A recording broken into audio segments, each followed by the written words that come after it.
Okay, so I would like to welcome everybody to the March 31st, 2025 special meeting of the Richmond Select Board. Thank you all for coming. Let's just bring the agenda back up. Would anybody, oh, thank you, sir. Does anybody have any public comment on any item not on the agenda that they'd like to share? Okay, seeing none. Are there any additions, deletions, or modifications to the agenda? I'm gonna recuse myself from the conversation today just because Doug is my dad, so I'm gonna. You could ask all the penetrating, embarrassing questions.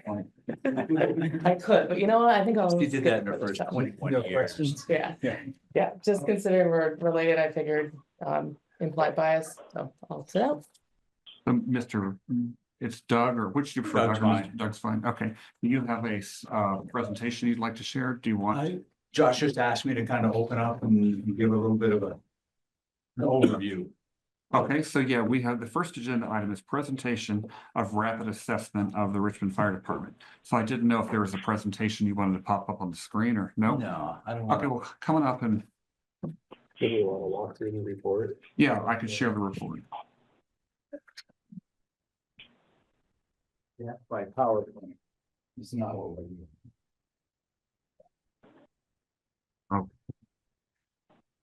I have to actually join the meeting. Jay, I can share it if it's easier for you. I got it ready.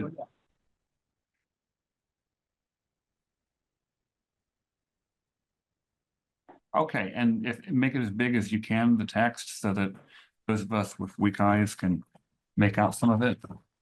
Okay, Doug, if you'd like to start by introducing yourself and then walk us through the report. Absolutely. All right, good evening. My name is Doug Payton. As all of you know, my daughter is Caitlin Filkins. Back in December of 2024, Caitlin contacted me, and mind you, Caitlin grew up in a household from birth till she left after college with pagers going off and me running out the door at all times of the day and night for years and years and years and years and years. So she's very experienced in volunteer fire department, what it's all about, and the mystery, and coming home going, you know, that was a fatal accident, or was nothing, was some knucklehead doing something. So she's quite familiar with that. So she contacted me with questions relative to the department, and I researched some information, looked at some things, and thought that maybe I can come out here and give you all an overview and see what's going on and let you help reset, because the real, you know, the real thing here is, right, how do you move forward? And it's always funny when we're trying to you know, advocate the public to say, hey, we're going to need to build a new fire station, right? And there was, all right, we need to build a building that lasts 20 years. It's like, well, as far as I know, I think this fire department is going to be around for 100 years or so, or maybe more. So we really need to have long-term visions.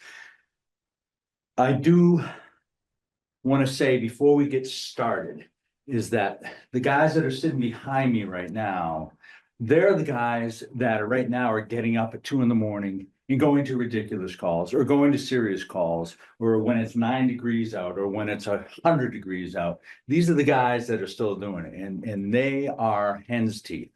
In today's world of, and I will say for the last time, volunteer fire department, I will use the word community-based resource department, because that's truly what it is. These are resources that are based from your community. So with that being said, these guys really need, you know, we need to give them everything we can to do their job, because they're doing a fabulous job, all things considered. I think that there's some really great news. One is that you don't respond to EMS calls. You know, you're not running an ambulance. That simplifies things a lot. And I do think, and I'll hand this out to the guys. So this is a binder of my qualifications. Also within this are letters of reference from all my previous employers.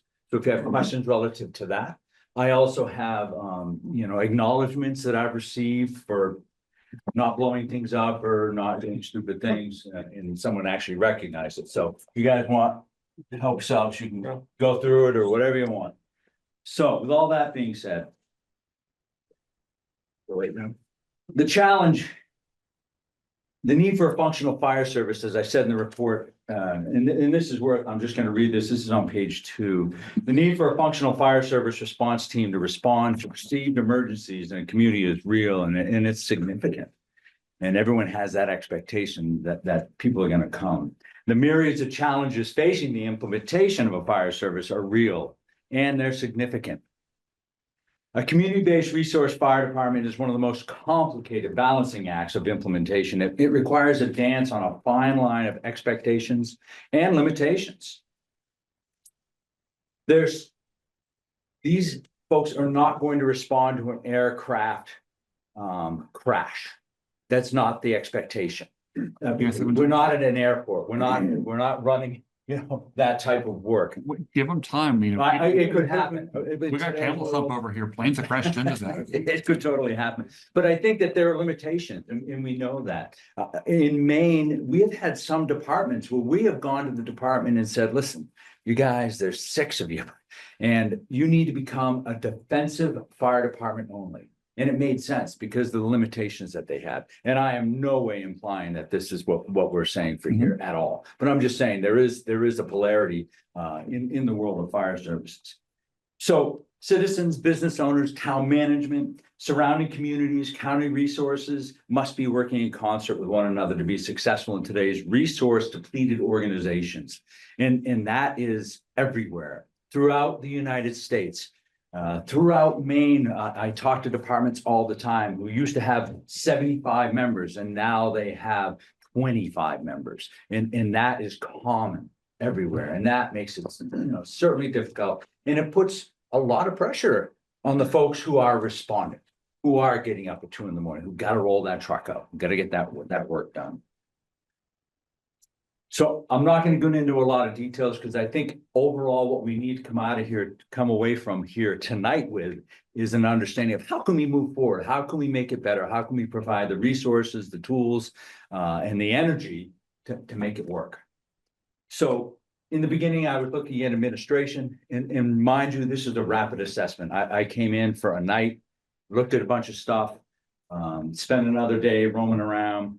And I had a whole list of documents to be reviewed because those are the things that give me a feeling for where the administration is at. And that is in today's world, that's the other thing. The requirements, the governmental requirements are huge, things like OSHA requirements, things like right to know from a perspective of in the fire service. If I walk into that fire station and a spray bottle tips off the top of a cabinet and I get it in my eyes, you're required to be able to hand me an MSDS sheet that shows me what it was and how they're going to treat it. And that's true in industry. And Jerry and I have talked about this when he was at IBM. That was something that they had that, it's out there, but we need to be better. We need to do a better job of actually doing that. You will also find things like that when you go and do the inventory so you can produce this right to know document. You also go through and go, what do we need this lie for? We don't need this lie in this station. Let's get rid of the lie. We don't, we're not cleaning our drain lines with it anymore or whatever. It allows you to go through, determine your inventory and say, this stuff is crazy. We shouldn't have it in here. Let us get it down to things that we can inventory and get and use and everything else get out of here. So it's not going to complicate it. Mm-hmm. And that's critical. I mentioned in here about NFIRS reports, National Fire Incident Reporting System, which is a required federal reporting to FEMA. And if you don't do it, it makes them really unhappy, but it's valuable information because that allows what was FEMA. I don't know where we're at today relative to FEMA. Yeah, we'll move right along on that, but it allows the whole Fire Act grant was based on a lot of this data that came from NFIRS, that came from these reports to show what are they responding to? What are they working on? What are they doing? What do they need? And from that, the Fire Act grants came out and provided money for vehicle exhaust systems, for air packs, for exercise programs, for medical evaluation, on and on and on, because it was identified in those NFIRS reports where some of these weaknesses were, where some of these things existed that needed to be addressed. I looked at some of the basic, the run volume, it's been pretty straightforward. I think when Bolton, and correct me if I'm wrong, I think when Bolton started automatic mutual aid, some of the numbers went up, because I think you guys are back and forth with them, right? So they went up about 50. They went up about 50 calls per year. So not significant. You know, we're not doing a ton of calls here. We're not doing 1,000 calls, but every one is important. I looked at a lot of documentation. There was a lot of documentation that's missing or didn't exist. There was some that was good, but only recently. Which is awesome that we've started, but we need to make sure we perpetuate that moves on, that we continue this documentation, that we're providing for the required training for everybody. You know, things like sexual harassment, bloodborne pathogens, fire extinguisher training, vehicle driving. All those things have to be on an annual basis and have to be documented. And the only way that it is an acceptable documentation is if it has the outline of what the training is, or what that was, who was there. They have to print their name and sign their name. You have to have the hours and dates that it happened, and you have to have a curriculum that shows what they did. Otherwise, it's just a sheet of paper that, oh yeah, they were here for sexual harassment. Okay, well, what did you do? Right? For bloodborne pathogens. Look at bloodborne pathogens. It's a critical training. It is. And the reason that bloodborne pathogens is such a critical training required every year is if these guys get exposed. Now, they're not going out to EMS calls like EMTs and paramedics are, but they're going to motor vehicle accidents. That's right. And people tend to bleed in motor vehicle accidents. And if they get exposed, in the old days, we didn't have all this bloodborne pathogen training and documentation. Mhm. And the problem was, and I have a very good friend who happened to be my paramedic instructor, she was exposed to hepatitis B. And she got hepatitis B. But because in that day, we didn't track where she got it from, she was never able to go back and find out from a workers' comp perspective that, okay, you were exposed on the job and it happened here. And she did this to this day, lives with hepatitis B, which has gotten better. But we need to make sure that if there's an exposure, that everybody knows what they can do, how to do it, and to make sure we document it. So that if 5 years from now, someone comes down with something, we can say, well, look, right here, you know, it happened, or we drew blood at this time and there was nothing, it was negative. So that's why that's important. And I'll keep moving. The facility is a very typical firehouse. It's in reasonable condition. I started to get into a lot of what was going on in there, but I actually went and researched, and in 2018, Breadloaf Architects did a very good report on the station. And without getting into it, I think you need to go through this. We need to make sure that we're addressing what they had in here. There are life safety issues, there's health and hazard issues. We don't want these guys getting exposed to carcinogens. There are things that need to happen to prevent that. So that is worth you all looking at. The apparatus, you know, I walk around, I see the apparatus, there's a bunch of apparatus, there's a bunch of equipment on them. Probably one of my disappointments on the apparatus was seeing some equipment that was just not mounted. And I give the example of the Blitzfire. Blitzfire is a device that was created probably 10 years ago. It's about a $3,500 device. So, you know, it's not cheap. And I think it goes $3,500 to $5,400 when you buy them. Blitzfire is a device that if you have a 2.5-inch hand line and you send these guys to pull that line on a big fire, that will flow about 250 gallons per minute. But it's going to take probably 5 people to deploy it, get it set up, get it going. And then 2 to 3 are going to have to remain to man that line. And they're still in harm's way. The Blitzfire gives them the ability from a 2.5-inch hose to flow up to 500 gallons per minute. And once you set it, it's set it and forget it. You can leave it there and it will stay all by itself. If it tips over, it shuts off. But it needs to be pre-connected to a 2.5-inch line and mounted on the apparatus because time is of the essence. Fire multiplies at about 75 times a minute. So it moves quick. So we need to move quick. And that blitz fire is sitting in the bottom of a cabinet. And I'm sure it gets pulled out, gets attached, can flow, but it needs to be pre-connected, ready to pull off. It should be a total pre-connect line.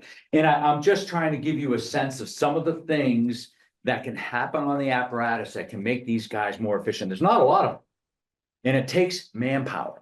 You can't take 5 people from the crew that shows up when someone is trying to set the truck, someone's trying to do a walk around to determine what's going on a fire scene. We need to have things that are efficient. I talk about lighting as well. That's another one. In my day, it used to be would pull the generator out, extend extension cords. We had these horrible miner's lights we'd put on the ground and fire them up. And when you came walking out of the building, you'd be blinded. And now they have apparatus mounted lighting, LEDs. We all know about the efficiencies of that. Throw a switch and you're illuminating. One of the greatest causes of injuries on fire scenes and motor vehicle accidents is trip and falls because it's dark. We don't need it to be dark. These are efficiency things. These are things these guys need to be provided with in order to make them as efficient as they can. The other thing that really is disheartening that we really need to delve into is what they're using to extinguish fire. And there is no foam being used in the Richmond Fire Department. And there are, and I've explained in here, I don't want to go into a whole diatribe of what I've said in here. You can all read it. But Class A foam, consider this. And everybody before was talking about, well, we have this amount of gallons on this apparatus. We have this amount of gallons on this apparatus for a total of, whatever. Well, those are all on separate apparatus. But if you show up with 1,000 gallons of water and you put that on a fire, that water is about 20% efficient, meaning that 80% of that water is actually running off. What we do, what firefighters do, is the battle of the BTU. Our job is to take heat away. And I've tried to explain kind of in a reduced digest format of if you remove heat or you remove oxygen or you remove the fuel, any one of those, The fire will go out. There is also fire tetrahedron, but we don't need to get into that now. If you add Class A foam, and Class A foam is an anti-surfactant. If you've seen a bug on the water, it's walking on the surface tension of the water. What an anti-surfactant does is it breaks that surface tension. And it's very similar to Dawn dish detergent, except it's more concentrated. And that is put into the hose stream at a percentage of 0.03%. It's a small amount. There are no forever chemicals in it. It is essentially like a dish soap.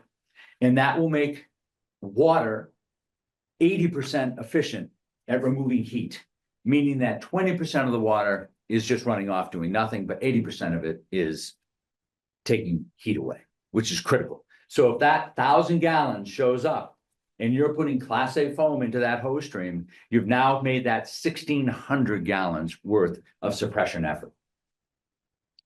There are other systems. It's also what's called a CAS system, which is the same thing, but they also add compressed air to it. And that is nearly 100% efficient. But CAS systems are very expensive. And I think, the cost benefit is not there. I think if you can get to Class A foam, you need to get to Class A foam. It really makes a huge difference. Let's also think for just a moment about all our Tesla cars outside and around town. The lithium ion battery fires are something that concern everybody. And there's no silver bullet, not yet. However, there are foams that are being produced. F500 is one. It's an encapsulating foam that actually kind of makes a stickiness that attaches to the batteries and helps suppress those fires. There are also, you've all had probably fire blankets, little fire blankets in your kitchens for when, the bacon gets going a little too hot. They actually have fire blankets for vehicle fires that are fueled by lithium ion phosphate or lithium ion batteries. Lithium ion phosphate is a different chemistry. So we need to be looking at those things. Those are today, that's what's happening, folks. And it's not only cars, it's the scooters the kids are on, because they're usually even cheaper and don't have good battery management systems. So we need to be dealing with today's hazards. Qualifications. Everyone needs to have a level of qualifications. When a building is burning and people are running out, there are very specific qualifications that these folks have to run into that building. It's not like when in the seventies, when we used to run into a building, it was just like, a lot of us going in with a lot of water and breaking a lot of windows. You'd almost see the couch come floating out the front door. Because we had so much labor, we had so much equipment. But that's not today's world. We have to have qualifications. You have to document those qualifications because the folks, when they go into an IDLH, immediately dangerous life hazard, we have to make sure that they are qualified. And the state of Vermont has fabulous programs for interior qualifications. Tip of the iceberg, folks, tip of the icebergs. We can then go down the whole road of RIT programs, of all the other advanced ventilation programs, of all these other things. Qualifications are essential. And if people are guiding or managing the staff that are going into these burning buildings, they need to know what they're doing. They need to understand all of those things. It's critical, absolutely critical. So the other thing that I will tell you that is severely lacking in the department is ICS and accountability. As far as in any department I've worked in any department that I have had involvement with, ICS and accountability are critical, absolutely critical. And that means that people are managed. It's not freelance. Because back in the day, it was freelance. All right, everybody go and do stuff. Let us know when the fire is out, right? No, it can't be that way. We have to have articulate management. We have to have articulate forces. Now, ICS doesn't, I'm not going to, if I'm the incident commander, I'm not going to tell these guys that are crew going into the fire, all right, I want you to ventilate. And when you make that hole in the roof, I want you to make it a 4x4 hole. And I want you, it's not that. As the incident commander, I will tell them the strategy that I have. And they will know from their training the tactics. And they do. But we have to manage.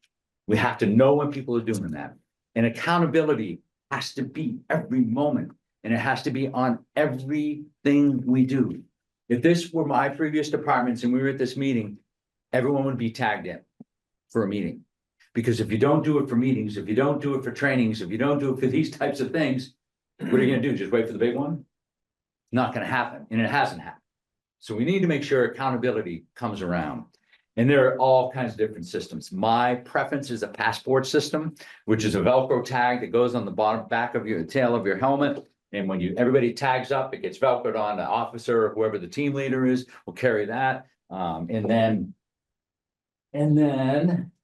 the incident commander or resource officer will have a device like this, which is a command board. And on each of these Velcro things, I will have an assignment: interior, ventilation, search and rescue, whatever their assignment is. So it can be kept track of.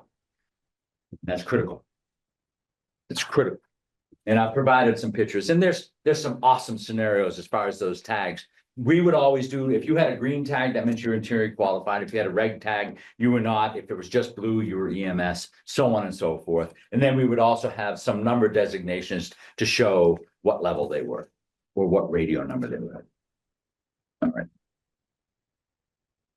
Functionality. This is where the community comes into play. You guys need to decide what you want. You need to understand what it is you're asking for. And these folks will do what they can. But it's better if you understand what they're up against so that this cohesive group can work together. I will also, and now I'm going to talk about community risk reduction. We do fire prevention because we hand out hats and have kids come and walk on the fire apparatus once a year, usually in October for Fire Prevention Week. And that's critically important. We talk about stop, drop, and roll. We talk about EDITH rules, exit drills in the home. We talk about activating 911. Those things are terrific, and that is part of fire prevention. Mitigation is where we're dropping the ball. In this town, you guys need to wake up and smell the roses. There is mitigation that needs to happen. And it's not just the fire department, because they really, at this point, are not given the authority to be the jurisdiction in command, in control of that. You need to have life safety inspectors. You need to find a way to do that. I walked around the building on Bridge Street, the buildings on Bridge Street, and it makes me nauseous. I went there again today. I look at the back of the building that has fire escapes on the back of the building that are old school iron fire escapes, which may be good. Prove it to me. I never got inside the buildings. I could look up the hallways. I see no vertical shaft protection, which means fire and smoke can move vertically fast. There's some Masonic hall in there. That's gotta be, so anything greater than an occupancy of 50 people is called a place of assembly. And the life safety rules change. We need to get in there and pre-plan that thing. We need to know what's going on. I think the largest ladder they have is a 35-foot 2-section ground ladder. It's not gonna cut it for the back of that building. You're not gonna be able to rescue, and it's gonna take whoever's coming with their with a ladder, it's gonna take them a while to get there. And if they have to do pickoffs, they gotta be excellent at ground ladders. Look at Boston Fire Department. Those guys throw ground ladders like magic because they practice it. It's their lifeblood. You need to have, that's a resource these guys need to be awesome at. And I think they need bigger ladders. A 35, I don't think is gonna cut it for there. And a 35, you install that at about a 75-degree angle, you're probably looking at a reach of, depending upon the grade, 33, 34 feet.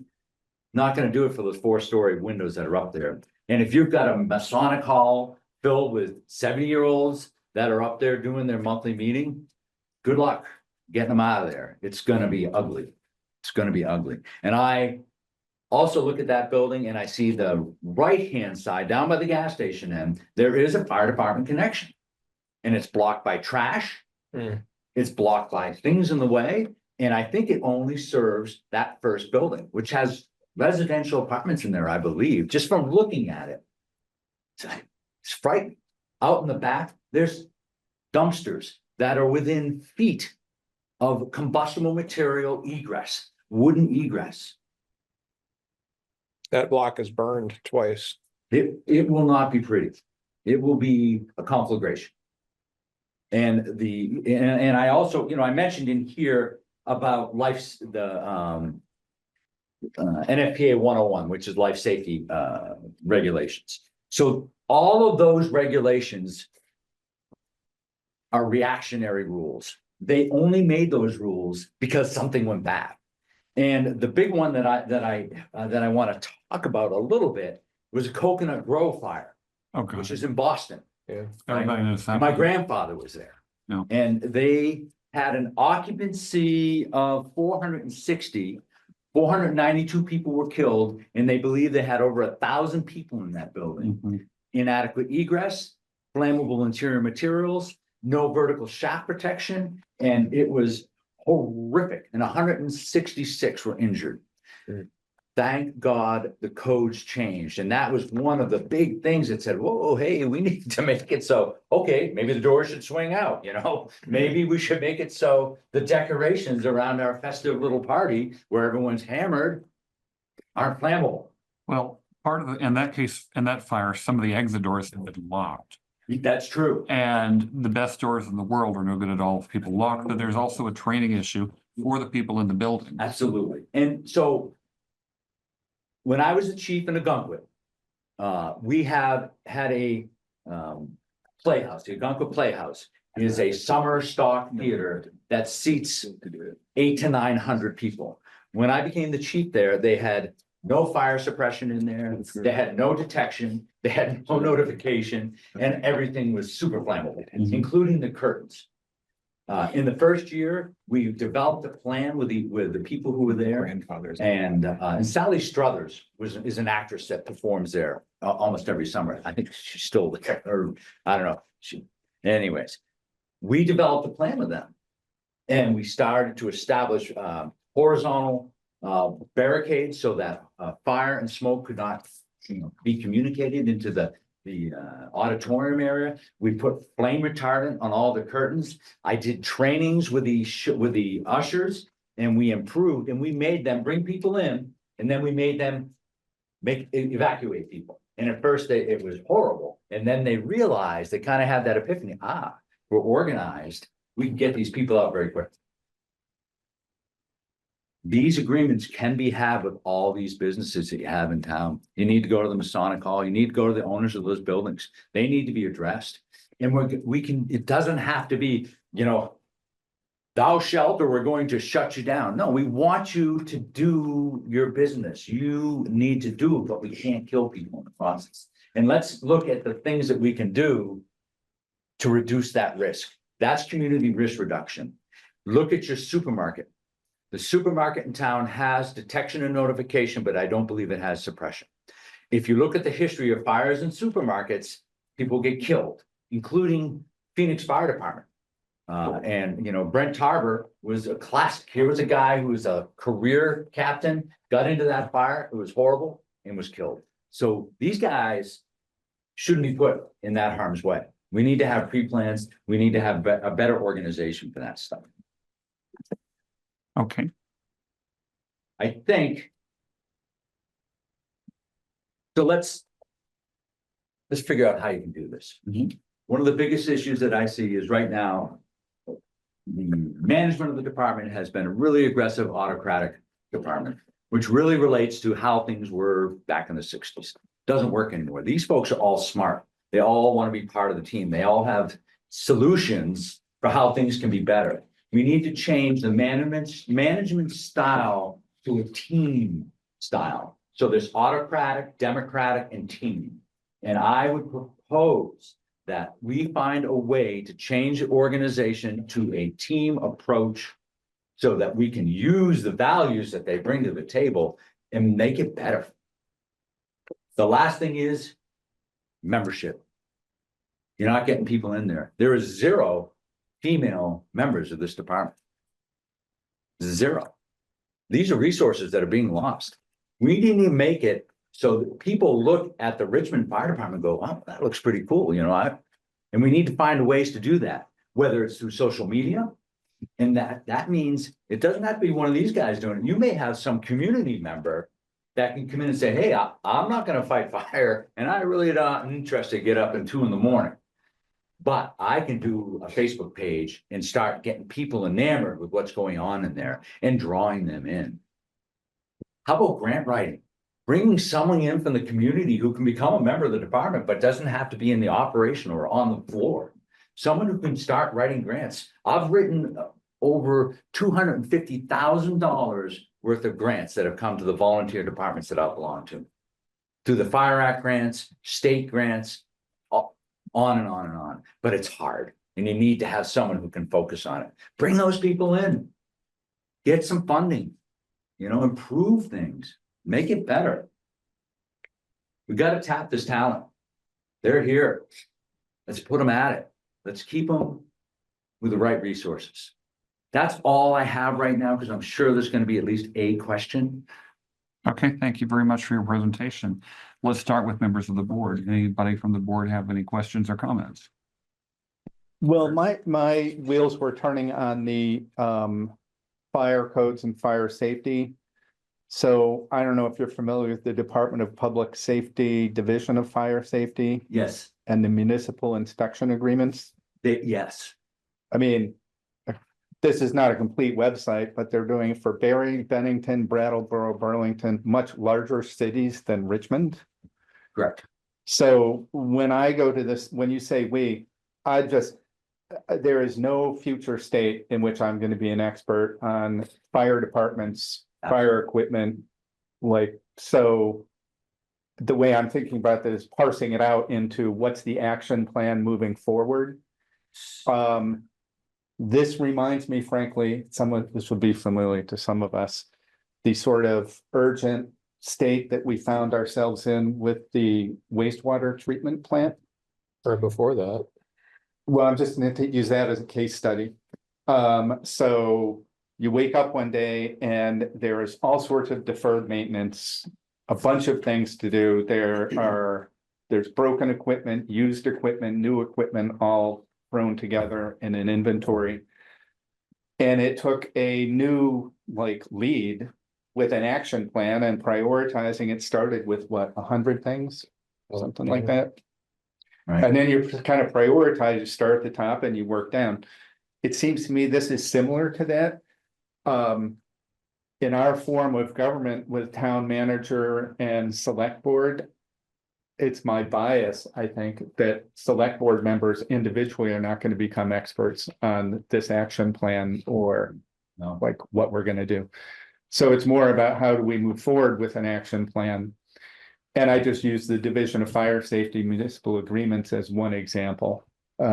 It's a great example, and they do NFPA 101, NFPA 1, and they also do the IBC, which is the International Building Code, which is what Vermont uses. And that is something that I would propose to get into, but I have another option. And I've been trying for 2 months. I've been leaving messages, I've been calling Chief Collett from Williston to try and get him he hasn't called me back yet after 2 months of calling, but he has a terrific group in his department that do life safety inspections. I think that there's some validity to having, if someone is interested in it, to have them go over and shadow those guys and get an idea for what 101 means. That way, when they go out and do a pre-plan of this building, they have an idea. And I think Chief Collett does a great job of that. You look at his written code on his website. And I think, so that's another option as well. But I think that you're right on as far as the 101.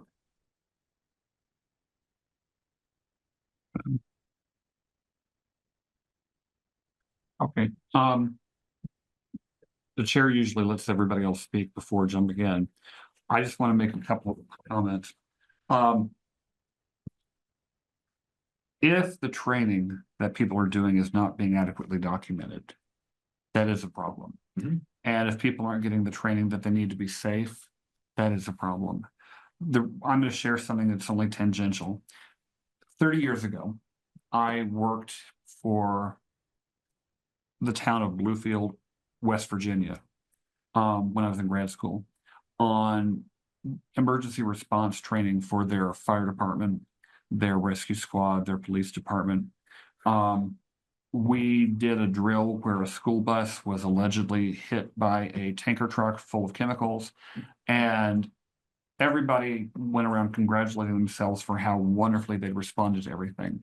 And I was sitting there with my checklist going, didn't do that, didn't do that, didn't do that, didn't do that, they're all dead. And they're like, oh, why do you have to be so negative? And I'm not saying that that's what the town of Richmond is doing. I'm just saying that there's an instinct to say the way we've been doing things is good and not look at how can we do better. One of the things we did do in the wake of that training was we worked out a training schedule and a training logbook for all three departments, rescue, fire, and police, and documented what training each person needed to have. And we put these notebooks in a very conspicuous place, and we had documentation on the wall of what training people needed. And I came back a year later and there was nothing written in them. Because people were more focused on setting up a big dog and pony show to be able to cross off we did those things, but nobody was willing to live them. And that town, I've since realized, was far from the exception. I have worked for 27 years as a corporate trainer, and the idea of saying we should all take this, this, and this training, and then not actually doing it or recording it is everywhere. This is more important than, for example, whether you know how to send out a patient statement using our software, because people get killed doing this stuff. And so my worry is that we're sending the fire department out possibly inadequately prepared. If there's training that they need, we should be doing everything we can to make sure they get it. And we should be making sure it is documented so that when somebody comes on, we can actually do a meaningful checklist and say, have you had this? Have you had this? So I have not gone through your records. I can't say whether this is actually currently being done, but it's a very common problem to pay lip service to training, but not actually follow through. And so I'd be interested in hearing from the fire department what y'all think about that topic. Do you feel that everybody is getting the training they need? Is it being documented? Anybody? So I'm actually the training officer for the department, kind of an unofficial role that leads and directs these. I think Doug's report, there's a lot of valid things in there. And there's definitely room for improvement. Bloodborne pathogens. I think we did that maybe 4 or 5 years ago. So that's lacking. That needs to happen. I don't think we've ever done a sexual harassment, thing along those lines. So there's definitely room for improvement there. I just don't want to see this picture painted that we're sending guys into burning buildings that have no clue what they're doing and have Absolutely. no training. And I don't think Doug is saying that, but I just want to make that clear as training officer and the senior members, we take this very seriously. And there's just so many complicated levels to this that there's no easy solution. So to be airpack qualified, in the state of Vermont, I looked into it. The only way to get a full blown, you're 100% airpack certified, is to take the firefighter 1 course, which is like a 180-hour course. Okay, it's to get new members to say, to get the certification, you need to do this, is a big reach. That's tough. So what we're doing is other things. We have a basic rookie course that one of our guys is taking. It's like a 40-hour course where they cover air packs in there. You don't get a full-blown certification, but you get outside training from the department that's documented, which I think is key. It's just kind of the reality that we have to do that. So this member comes back, we're not like, okay, great, you can go into a burning building. You had your 8 hours or 16 hours of training. No, we're going to do our in-house training and, have them shackled to an experienced SCBA member and say, okay, you're coming with me, or nope, this isn't the right call for you to come in. So we're getting them that training. I mean, in the ideal world, it's like, well, let's have everybody have that full training. But if we say this is the qual that we need to do, They run away. you're not going to have any firefighters. Yeah. And there's a very small number of us that are actually experienced certified airpack people. So it's like, we need to, how are we going to get the new guys up to speed without saying you have to take a 180-hour course, which. Can some of this training, do they have to go off for some of this training, or can it be done here at the department? I'm sorry. Where can the training that they need, can they get it by having a trainer come to Richmond, or is it they have to go somewhere? Typically they have to go somewhere, but that's, again, thinking out the box. Maybe it's just like, okay, maybe we have to hire somebody to come in, a private company or somebody, to say, this is what we need to do. And that's just kind of the reality. The big thing is what we talked about is just the time for the firefighters. All these things are great, but we're stretched at 100%. Just trying to do training, to show up to calls and to implement this, like, okay, you're given 40 hours a week of your time. Well, you need to make that 60 now. It's just not realistic. Bottom line, we need to make improvements where we can to keep everybody safe, but this is why we're here, folks kind of come together and come up with solutions, like, how are we going to do this? Another example is the driver training. Our driver training program definitely needs improvement. But to send us to Vermont Academy to take a 16-hour course, which is most likely going to be in the middle of the week, right? They don't do them on weekends. So I have to take 2 days off from my full-time paid job to do this, to make $1 more than minimum wage and take a huge hit. That's tough. So again, this is where we need to get creative and go, okay, well, let's hire an outside company that's going to come into the department and do something like that. So yeah, if we were to hire an outside company, we could let Bolton and surrounding departments know, and it could be done as a Eastern Scale. Yeah. The need is real. Oh, absolutely. I don't doubt. And I know that in Maine, and this is what we're talking about. That's the book right there. That's the firefighter. That's kind of been through it a few times. That's it. But in Maine, we had the exact same issue. And we broke it down by chapters. We broke it down by sections so that, one weekend they could do fire behavior. Another, at a point, it's going to come to where they have to go to a burn site and they have to show skills. And that's going to be, the end test is probably 2 days worth of end tests. I don't know what you guys do in a couple of days where they test you and they light stuff on fire and you go in and put it out. Right. This is clearly not basket weaving. No. And I respect that. You're being asked as volunteers who are paid. You're not paid for the really in proportion to the kind of risks you take on. The time they put in. Or the time you put in. And as has been said multiple times, it's hard to tell a potential firefighter you're gonna give up your weekends and take multiple days off from work just to be qualified to put on bunker gear. But if there are things that we can do, like making training more easily available, if money would help get training, then it's time maybe we look at increasing the fire department budget. That's just one thing. Another question I've got is, if I came to the department right now, y'all would be, no one would be there, right? But if I came to the department at some point when somebody was there and I said, can you show me Michael Parent's training record? Is that documented somewhere? Is it on a computer? Is it in a notebook? Or how are we keeping track of what people have had? I'm gonna defer to the assistant chief on that. I am actually working on that. I've got so far as I have a 2-drawer filing cabinet and everything to put in it. Now I've got to take the time and go up to the station, figure out where the records are, do an individual for everybody. So we can look back and say, okay, X person needs this training. He hasn't done it in a year. Like, so that is one of the things that's in progress right now. Is that something that, thinking outside the box again, if we hire a temp and you show them what needs to be done, where you could just turn them loose on that, review it when they're done, and be able to focus on other things? Possibly, Okay, the bureaucratic stuff one has to go through just to do a volunteer job is immense. And I think we might need to look at, I'm only speaking for myself, but if we can pay for some additional hands around an office, temps or what have you, so you guys can focus on the stuff that's really, really critical. Not that documenting training isn't critical, but you know what I mean?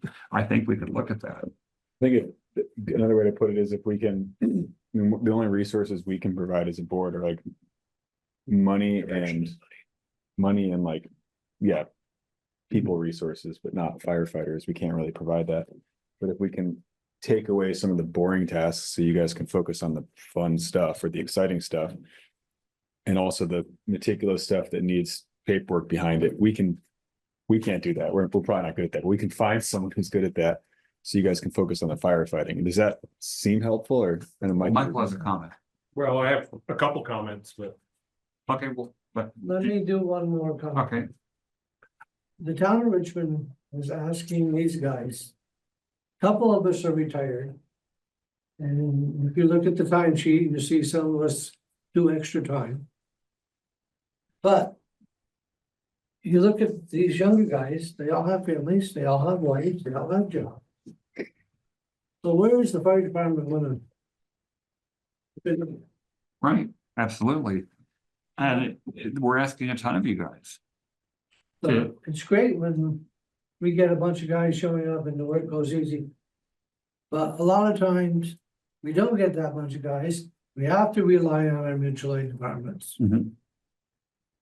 Right, resourcing firefighters is clearly a major training, equipment, and personnel. And I understand the concept of phone. We had it, we got rid of it because the cost was really expensive.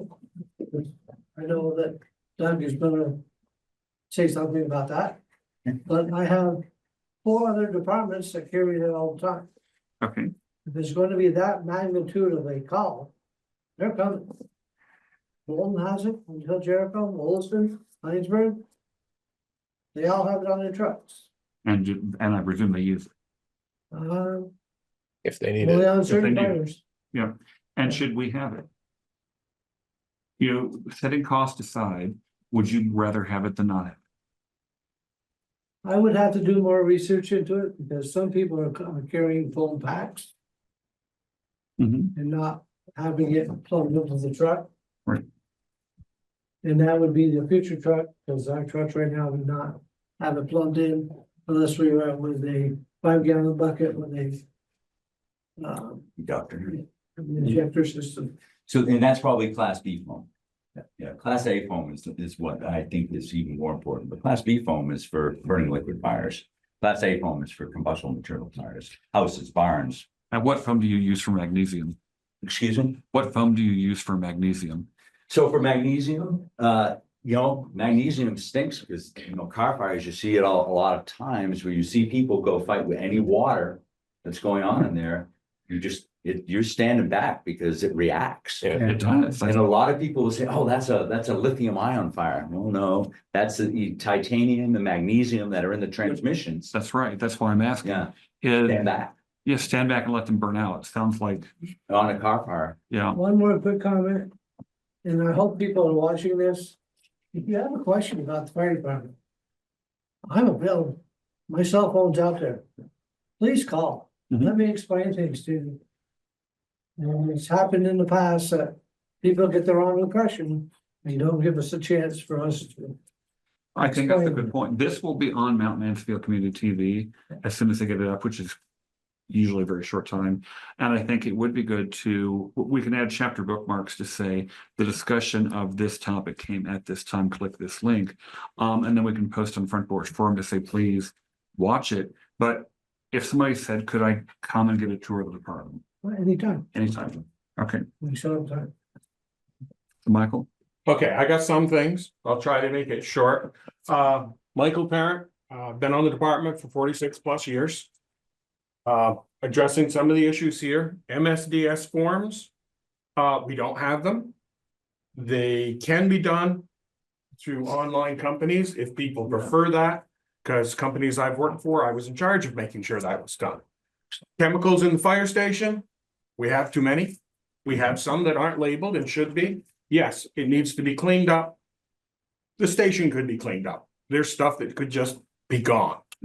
Grants. For a while, I was the grant writer. Writing grants is hideous. Oh, yeah. And you write the grant and you submit the grant and you get the thing back that says you ain't getting no grant. There's a certain amount of money. They go over it. If you don't hit everything on it, you don't get the money. And you need somebody that is really good at writing grants if you're going to get any money out of anybody. It was finally taken away from me. I'm not sure. I was told it was going to be down in town offices. That was 4 years, 5 years ago. Still haven't seen any grant money, so I don't even know if it gets done. Our calls being more is not really because of us mutual aiding to Bolton. We really don't go a lot of their calls because they come here a lot more than we go there. They should burn more things. They don't have that much stuff. Documentation. Yeah, we could do a lot better on our documentation. Truck stuff. I understand this whole thing started because some citizens thought we were getting Cadillac versions of our trucks. We have good trucks. I think most of our trucks, with the exception of the foam, which is a debating object, has pretty much all the equipment we need to fight the fires on them. We do have lots of lights. Each of the new trucks has more lighting probably than the town of Richmond has. Our older R1 has a giant stadium light on a 220 volt generator that comes up out of the top. Foam, in some cases it would be nice. It's a question of one, a little bit of money, and two, where are we going to put that 5-gallon jug of foam on the truck? There's only so much room in those compartments now. If it isn't planned for when you buy the truck, you run out of room real quick. Incident command and accountability. We could do better on both. Our command structure, we have a pretty good idea of what we're doing and who's in charge. Accountability is not so much what is done on other departments. We do have an accountability system. We do have the boards. We usually don't have enough people to get in the truck, get the board out, stand there and do the accountability. It's usually dependent on whoever the chief officer is or the engineer of the first truck in. The last big fire, I was the one collecting tags from all the departments. I was putting the engine. When we finally had enough people there that one of the younger firefighters could do accountability, he was given all the accountability stuff and he took over from there. Interior firefighters, I've taken most of the younger guys in when they become interior firefighters. And it is very hard to get qualified in the state of Vermont from the time factor and the fact that you can't, they don't even want to offer a course where you can be the interior guy. They want you to do the whole big firefighter 1, firefighter 2, which is really good And it's if under you've got hours. time, Yeah. or if you're on a full-time department and they're paying you to do that. And the business block. The business block has always been a concern of our fire department. It has been discussed in the station, discussed what we would do, discussed who we would call in for it. I have a large interest in the business block because that Masonic building you're looking at, I'm in charge of it. And So you're the ones making all that noise. I make that noise sometimes. The Masonic block is basically just buildings or offices. We don't have any overnight people. It is fully alarmed. The fire escape was checked by the insurance company 3 years ago and they were happy with it. And it is an old iron put on there in probably 1907 when they built the building. It is tall. It would be difficult to get people out. That's kind of why it has the fire escape on the back. It has 2 official exits, which do meet what the state says you have to have. And Williston is available. And if- Williston is available, and on our paging system, we have multiple paging systems on our phones. And if we get paged to a structure fire, not only does my phone go off from our dispatch center, it's announced over the radios, but Williston's chief, and I'm not sure which of their captains and which of their duty captains, it goes immediately to their pagers. And if we have a structure fire, Williston is probably on the road before Richmond because they're in their station. Mhm. So they're a very good resource. The other buildings in the block, as they've been renovated, I believe they brought them up to current codes. The fire suppression system in the block is the one on the outside that you see is only for the end building and only half of that because it was a cabinet shop at one time. The restaurants have the typical fire suppression hoods over their things. I do not think anyone else is sprinklered on that block because of an issue with the water department. In the past administration wouldn't give them a 4-inch line. It was a big battle, which we won't even go into because that isn't here anymore. Bert, I don't recall a 4-inch. When they Line, did probably. all the work on the street and put in new water lines, the tenants all got together and asked that while the work was being done, the water line be brought up there, the driveway, the shared driveway in the back, and a 4-inch line put in so that they could put in sprinklers. And the past water person who isn't with us anymore did not like doing that idea. He was gonna put the water where he wanted it. I think the issue was that that's a private line, not a public line back there. So, I mean, Whatever. I think that was the It issue. But So- they don't have those in there because they don't have an adequate water supply to run a sprinkler system. I think the subtlety seems to me, if I remember this correctly, it's not that the town water system was unwilling to upsize the line, but they were unwilling to replace a private line because of the precedent that sets. So if the town system starts replacing private water lines, that's kind of a big deal. The town water system has never replaced private septic or private water lines. That's up to the business owner.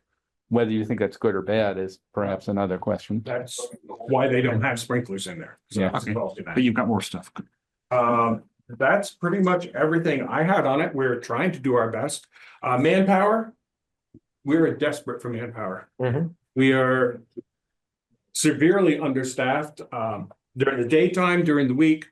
Most of these firefighters and the ones that couldn't make it here tonight work day jobs out of town. They have to support their family. Right now, during the daytime, you're getting, I think I'm the youngest one for a regular daytime response and I'm 67 years old. Well, you don't look a day over 64.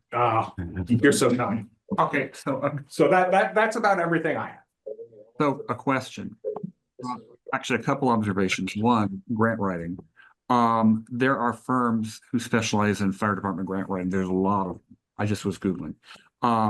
Now, some of them may talk a better act than they're actually able to do because people inflate themselves. But that's why you ask for references. But I think that would be something we might want to explore. you know, we can ask questions, questions don't have cost money. And if we were able to get a couple of grants, the grant writers would probably pay for themselves. Yeah. So that's just something we should look at, rather than having you guys take on yet another tedious bureaucratic job, get the people who can do it to do it. Okay. You know, I really liked the part in your report about like trying to leverage other volunteers in the community. Because I know some people who live here who aren't like professional grant writers for the state of Vermont, and they might be game to do it. So I think there's an opportunity to build the community a bit. But people just don't know about like that could be an option, and there's not really the infrastructure in the department Right. to make that an option. But I'm fine if we want to pay someone else, but I think the community-based piece Absolutely. is Yeah. worth exploring.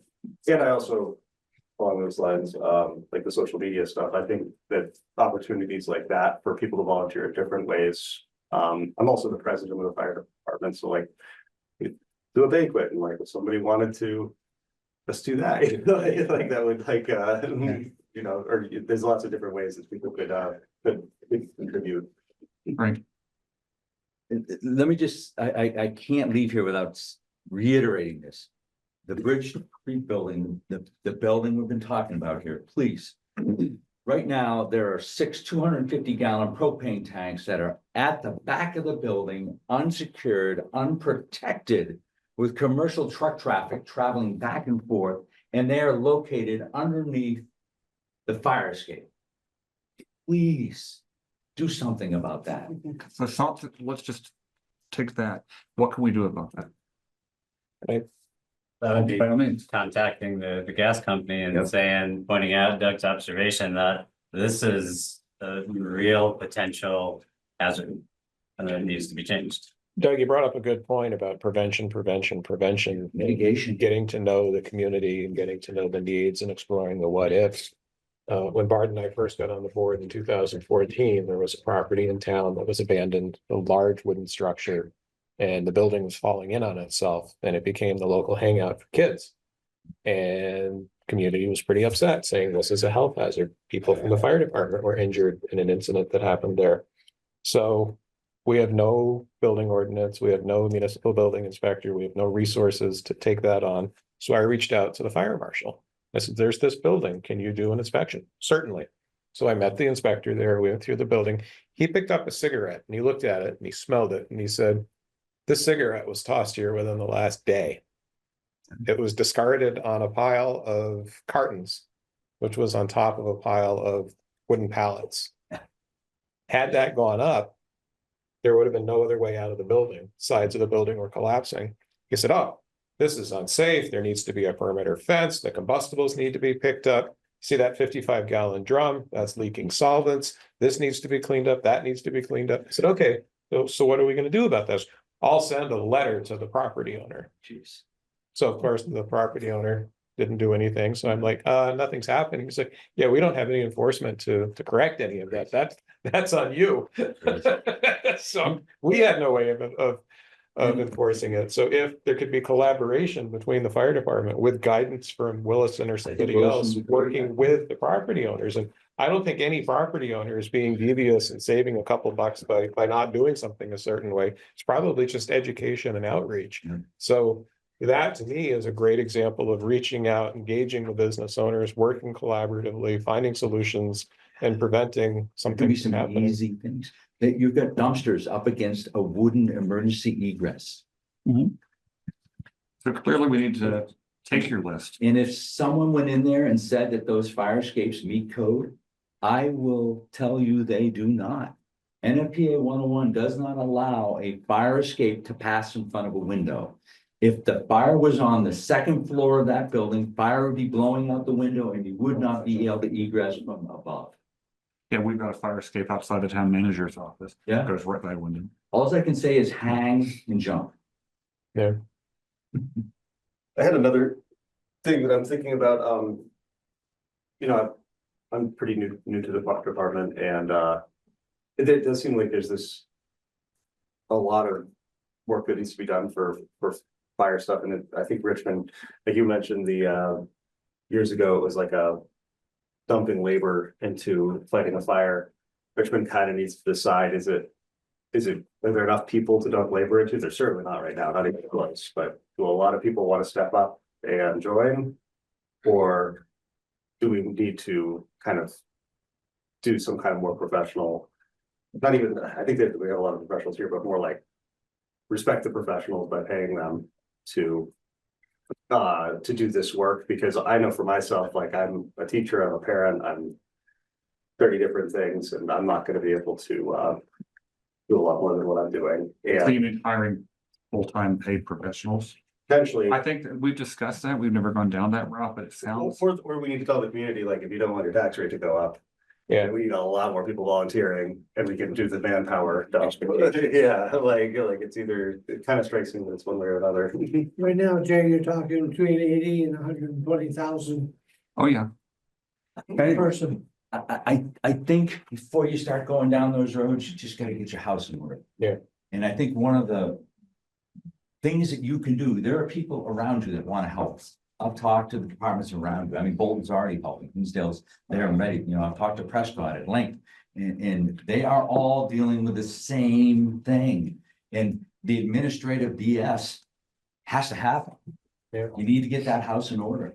I think that you need to bring someone in as an independent fire administrator to help these guys get the paperwork together. You know, make the folders in the file cabinet or The administrivia. fire administrator. Yeah. And it Yeah, could be but I'm regional. saying all the paperwork, all the tracking, all the All the stuff. records, push that off on somebody who that's Give you their. the structure. Yeah. And it could work for Bolton and here, Hinsdale, and all the other small departments, not gonna. Heinsberg. Williston, they got their thing, Heinsberg. right? You're not gonna get. Wilson's fully professional, so. Yeah, so let me be clear about that statement, because it really is, it's one of my things. You guys are professional. Thank you. Because someone is career does not make them professional. Because someone is a community-based resource does not make them unprofessional. And that is critical. And the last thing to that is fire doesn't care who you are. It's not like you get to that house, fire and fire says, whoa, hey, we gotta back off a little. Gotta check your paperwork here, yeah. Yeah, oh, they're just, you know, community-based resource people. So, but I think, and I've talked to Prescott about it, because he's going through the same stuff. That, you know, all this just burdensome paperwork and these burdensome trainings, and you can do it. There's online resources for firefighter one. There's online resources for all that, and I don't know if you belong to is there a Vermont Municipal Association? Vermont League of Cities and Towns. So in Maine, we have Maine Municipal, and they provide us, people can go online, as long as they do it by a certain date. You don't have to sit through me talking about, you know, bloodborne pathogens or sexual harassment or whatever it is. The only thing you have to talk about is the specifics to your department. Go see Jerry when someone sticks you with a bloody knife or something, you know? For instance. But those resources are available, and there's a lot of online stuff that you gotta be dynamic for these guys. They're telling you. You gotta give them dynamic training opportunities, and you just can't beat them. You can't beat them in the ground. You gotta find ways to make it happen. We do need to find ways to make it happen, and we need to be prepared as it's the old cliche thing outside the box. But if we can get the training, some of it, if the online training counts. Yeah, it does. And the training that cannot be done online could be done here by pooling various departments. We should look into that. Can I raise the issue of sort of regionalization or intermunicipal work? So I'll just say the background on this. In Chittenden County, people have worked on shared dispatch for something like 40 years. Mostly unsuccessfully, but it's illustrative perhaps that we don't have our own dispatch. We share dispatch. Most dispatch is done by somebody else.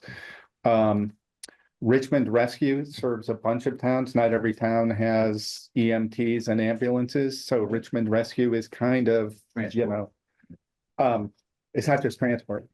So it's response. EMTs. Paramedics. Yeah. So they are one of the more successful ambulance rescue services in the state in terms of the number. They have a small group of paid staff, a ton of volunteers, bunch of vehicles, response time is good, metrics are good. Right. An example of a regional approach. And then there's talk ongoing at the moment about our partnership with Heinsberg for police services. So a shared chief for a couple of years. We're currently in some disarray. But I sort of call that question because sometimes when you stumble across some of the same things, like how many chiefs do you need for how many people or how many assistant chiefs? Is that a topic that ever comes up at the fire department, like beyond mutual aid, or is this just what we should and want to do, is to have independent town fire departments? You know, Huntington, Heinsberg. It has come up a couple of times. And basically been shot down because nobody wants to give up being in charge of their department.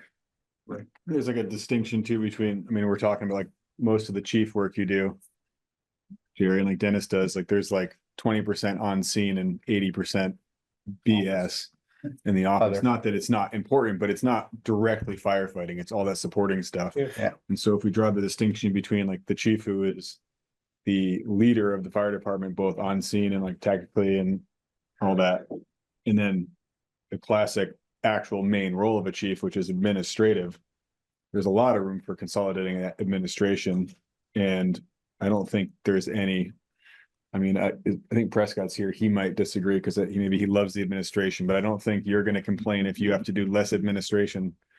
So there's room to consolidate that, and that absorbs like the majority of the time. Even Mark being the training officer, doing the training, like used to help you do it. Doing the training isn't what takes the time. It's planning it, and thinking of it, and documenting it, and then trying to think of a new way to do something incrementally more advanced and tie in more skills, and like planning that all. That takes a lot of time. Doing the training is easy. It's fun.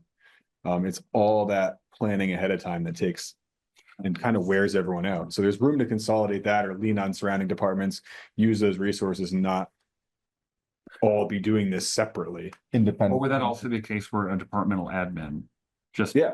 And that's like a logical first step. And then, yeah, go ahead, Jerry. Oh, sorry. That's Jay's job for calling you. Want to ask Jamie Value? If you have any input, he's chief of Charlotte now. He was a Burlington firefighter. He's been around a few days. He lives in Richmond. You have any input, sir?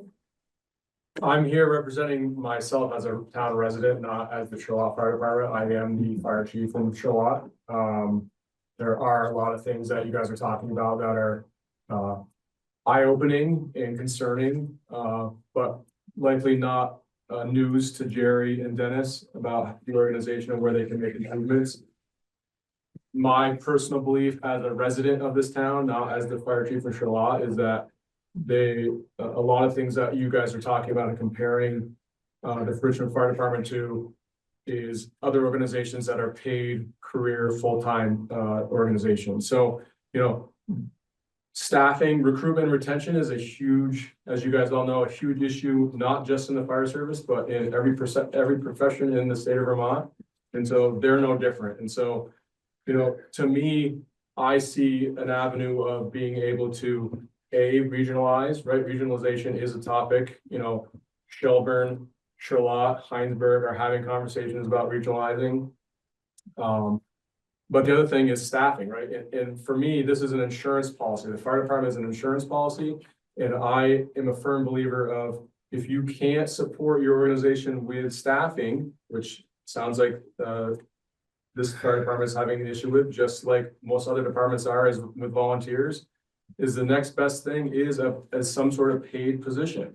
And that could be, in my eyes, a per diem position, a part-time position. It doesn't necessarily have to be a full-time position. You could hire a part-time or per diem firefighter to come in and assist Jerry and Dennis with administrative stuff that they want to relinquish, and then also turn around and train those people while they're here to be firefighters and support the volunteer staff. That's my personal opinion. Again, I'm not speaking for the Charlotte Fire Rescue. I'm speaking as a Richmond resident. So,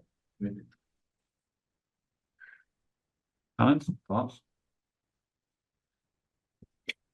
The optimist in me believes that once these issues are addressed, and it sounds like there's agreement across the room about things that need to be addressed, that will partially help recruitment, that will draw more people in, and it will grow.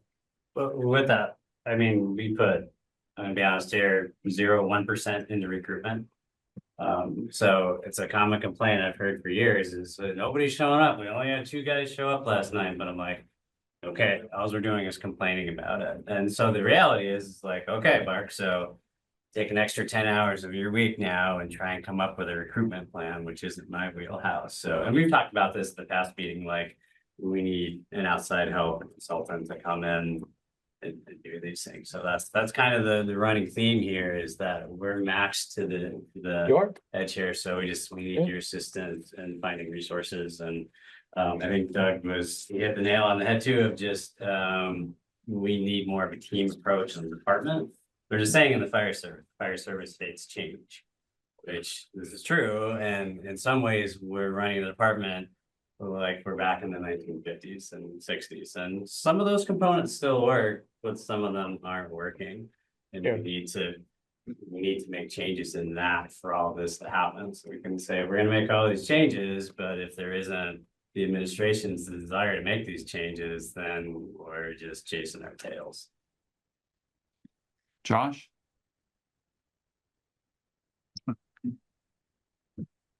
I have a question.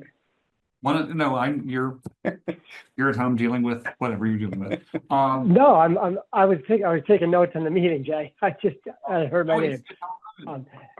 The reason I called on you is, we've talked tonight in various ways about personnel to assist with or handle some of the bureaucraties, the administrivia, call it what you will, documenting the training plans, helping come up with recruitment campaigns, possibly grants. There are consultants that can be hired to do grants. There are consultants that can be hired to actually assist with fire department training. And all of this obviously has to be paid for out of the town budget. But what are your thoughts about bringing additional personnel on to free these guys up from the stuff that's not directly related to fighting fires? Yeah, I mean, I think my first reaction to that is it's probably a good idea. We should sit down and look at, about how many hours a week do they think they would need?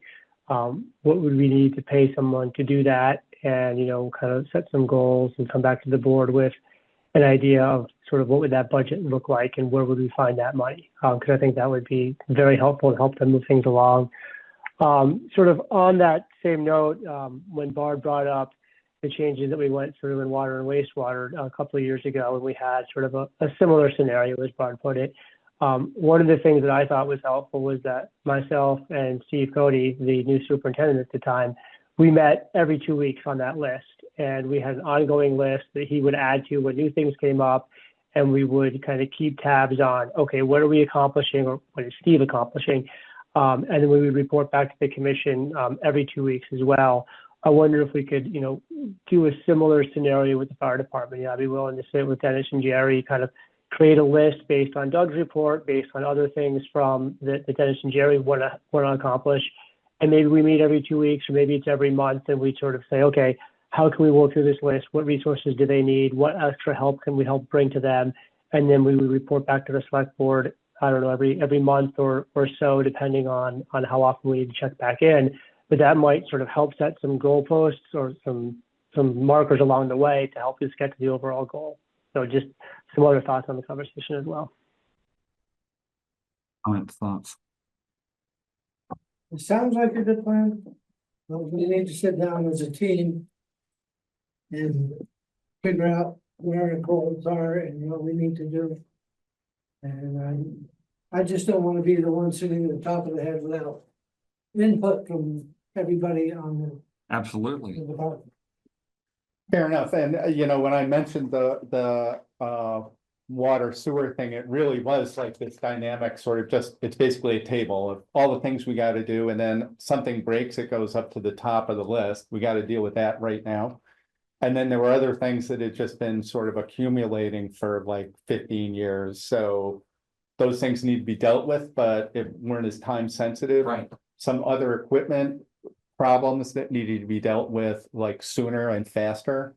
There were also some risks because there were some areas where equipment was not redundant. If that one pump fails, the whole thing shuts down. So examples like that help to establish the priorities, like what do you have to deal with sooner than later? So I think that's where I was going, that I think that turns into kind of the work plan or action plan. I do want to say if we need to hire a consultant, a contractor, or a part-time position to help make it happen, I think that's a reasonable thing to do. But I might, maybe if we think this is a rational approach in terms of a pathway forward, maybe the first step is for Josh to meet with folks and say, all right, what does that look like? And what do you need to both help develop the plan and follow through with the plan in terms of action? Do you need more bandwidth? Do you need a part-time person? You need a contractor?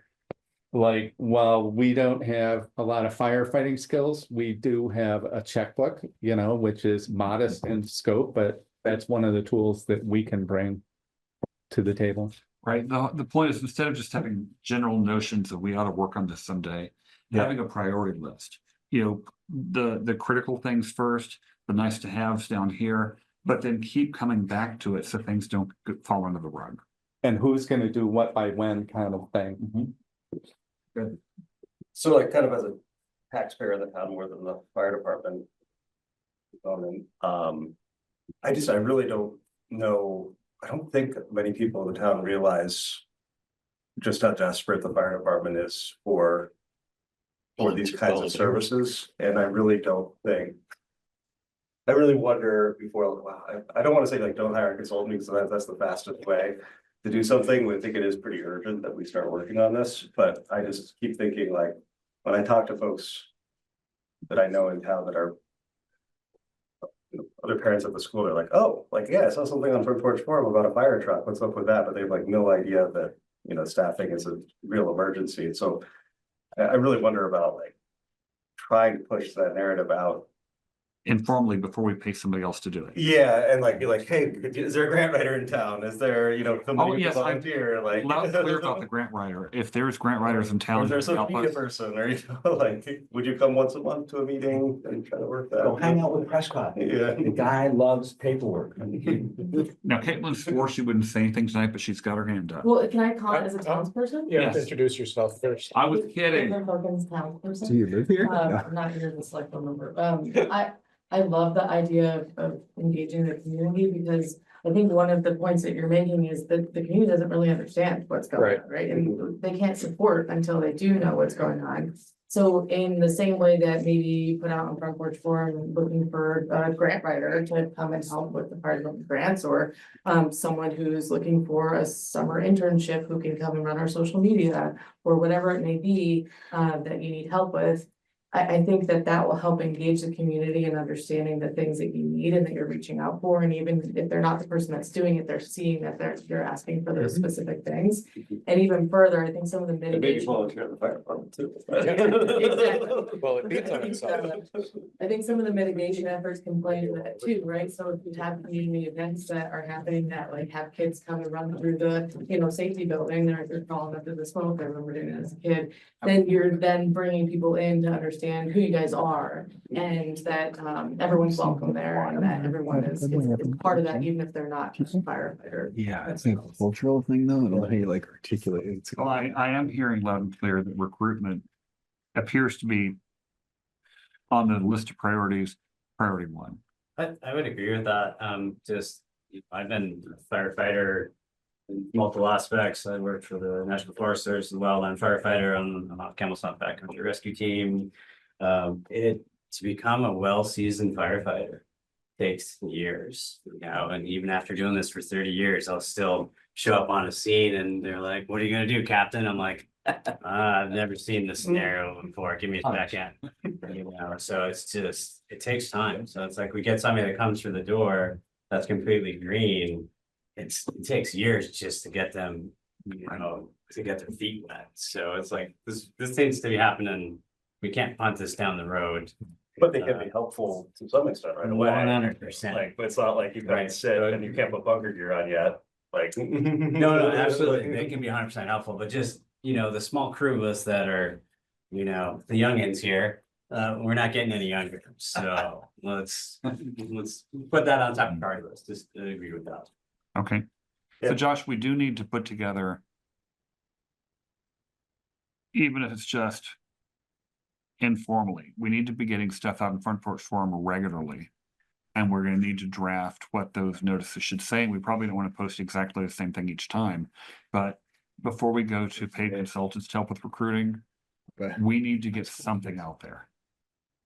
Put that, so. I think Just needs to be very a short. well-written piece, article, whatever you wanna call it, in the Times Inc. But that's would be very helpful. standard, yeah. I mean, pretty much everybody reads that. And you know, yeah, I think something in there would be very helpful as far as all of our needs. We could also talk to other media outlets like VT Digger in 7 days. Yeah. Just again, to get the concept out there. If it's in 7 days, it's not potentially just helping us, but it's helping all the communities that need recruitment. But I think that the conversation too is a little bit, in my mind, like, not existential, but it's like either the tax rate's gonna go up a lot because we can hire professional fire service, or people are gonna step up. We're kind of at an Right. inflection point, It's right? Like it's either gonna, It's just like, what we're do you either wanna gonna do? pull it back Like, around with volunteer volunteers or your not. taxes, like. Is it not also true that Heinsberg hired a chief, right? Yeah. So, but that's the one, is that the one paid position in Heinsberg now? Oh. How many paid positions are there? Even three. I think there's. Yeah, ask, hey Prescott, if you're listening, can you chime in? And Yes, I like, could. Before you start, Prescott, my thesis is that while it's probably the most similar town in the state, Heinsberg and Richmond, in terms of population distribution, area, Per square Yeah. miles. so. Except we got. Yes. Can you hear me? Yeah. Oh, excellent. Okay. Thanks so much.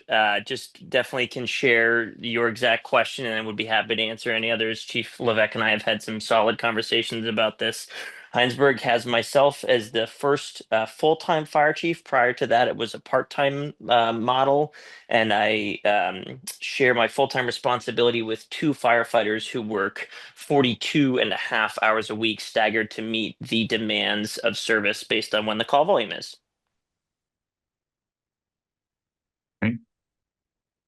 Can I ask a follow-up question? Okay. Yes, if to me. Only because this is so close to our shared hearts at the moment in terms of shared police services across the 2 towns. Have you ever had conversations or thoughts about more sharing or intermunicipal coordination, collaboration between Heinsberg and Richmond? Has that come up in the past? I'm going to, is Chief Levesque there? Yeah, sir. So Chief, you and I'm going to defer to you on this because I know that Chief Levesque and I have had some conversations, but Chief, I'm going to let you say whatever part you would like to, as this is your town. We have touched base on that. We haven't gone into great details about how it will look or anything. But I guess it depends on the future of Richmond and the manpower. What's going to happen after us older guys retire? Can't do it anymore. Right. I mean, during the day, we're so short-handed. You know, I've got deals with Heinsberg, Underhill, Jericho, and Williston. If I call them for a second alarm, they're coming with different types of apparatus that we may need for that call. My wheels are turning here in real time, so I was also thinking about things about training and training documentation, some of the other more administrative tasks, like which are challenging, and I'm struck, like, if we have to do the same training in every town, do we have to set up independent ways of monitoring the training and giving the training in every town? Is there an economy of scale and efficiency if towns work together on some of that? That's really how I was going. beyond mutual aid and some, whatever else we might do in the more distant future. Well, Heinsberg has a different training night. Richmond's Monday night, Bolton's Tuesday night, Underhill Jericho's Tuesday night. Williston's council does a full-time cap. Yeah. So it's. Okay. Chief thank Levesque, just the only thing I'll end with, and Chief, thank you for piping up there, is the one thing that Chief Levesque and I did square away pretty solidly is, as we've had now for decades, strong working relationship, and truly my parting words will be that I continue to hope for that strong working relationship, as I believe it'll continue to happen, and whatever I can do from the Heinsberg side of things, I'm here for you guys. Okay, Josh, you have your hand up. Go ahead. Yeah, my wheels are kind of spinning as well on the recruitment idea, and got a few ideas that are coming to me. Wondering if we could also hear what Prescott might be doing over in Heinsberg. Because one thought is, are there any local departments that are doing things that they're finding to be somewhat effective? Maybe try to grab some of those ideas. And then similarly, I'd love to be able to meet with, one or two of our firefighters to come up with like some ideas for recruitment, help with writing some things that can go out into the paper, Front Porch Forum, other areas in the community to try to help with recruitment. So Jerry, maybe you and I can connect about who would be the best person to circle in on that. But yeah, I guess Prescott or even Jamie, I know you're here as a resident, but have either of you seen anything that's been helpful and effective with recruitment in either of your departments? Well, I would say, open house has been effective for us twice a year. Bringing in fire safety trailers, trying to attract families, younger generations. Again, though, getting people in the door is one thing. Getting them qualified and trained and available on a regular basis is a completely different thing. So just because you can attract people doesn't mean they're the best candidates for what they may be looking for the needs of the department. And I would just not only echo Chief Value's sentiments, but also state that we've had some solid efforts via social media. Anyone who knows me knows that I definitely love some good social media time. And at the end of the day, that's what it's about, right? If you can get who you are as an agency out there on social media via Front Porch Forum, via any of these news outlets, anything like that, then people often will simply stumble by and say, oh my goodness, I didn't know they do this, or wasn't aware of that. And then the second they ask the question, it means they're curious. And we take that curiosity. And then if they have the impetus to come into our building, the rest is history. And although often it might only yield a 12-month term, 18-month term at this point, and I think the Richmond folks would agree, 12, 18 months is better than 0. And so even though it might take the entirety of that 12 months to get them trained up, we'll take whatever we can get at this point.